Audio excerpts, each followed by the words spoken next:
এই তো আশেপাশে কেউ নেই, এটাই সঠিক সুযোগ। পড়াশোনা করে নেই আমি, আজকে অনেক পড়াশোনা করব। আরে কে যেন আছে, তাড়াতাড়ি শুয়ে পড়ি। এখানে পার্টির সব জিনিসই আছে, আজকে অনেক মজা করব। এখন আমাকে নিচে লুকাতে হবে আর বইটা ওইদিকে দিয়ে দেই। আরে এই রবিন কই? এটা আবার কি? এটা তো একটা বই। আরে তুই পড়তেছিলি কেন? আমাদের মধ্যে চুক্তি কি ছিল?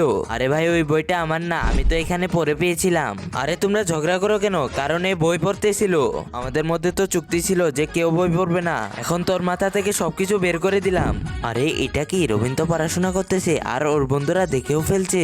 কি দেখে ফেলছে? এখন নাটক করতে হবে। ইয়ো ইয়ো ইয়ো ইয়ো রবিন, তোর হেডফোনটা দে, আমরা তো দেখি তুই কি শুনতেছিস। আরে ধরে ফেলছি, এই তো ধরে ফেলছি। দেখি দেখি কি শুনতেছিস। হ্যাঁ দেখে নিছিস তো, এখন দে। তোমরা মানো আর না মানো, কিন্তু এ পড়াশোনা করতেছিল। How funny bro. কিন্তু তুই ইংলিশ কিভাবে বললি? তুইও কি পড়াশোনা করিস নাকি? আজকে তো রেজাল্ট দিয়েছে, আমরা সবাই তো পাশ করে গেছি, কিন্তু রবিন ফেল করেছে। চল কোনো ব্যাপার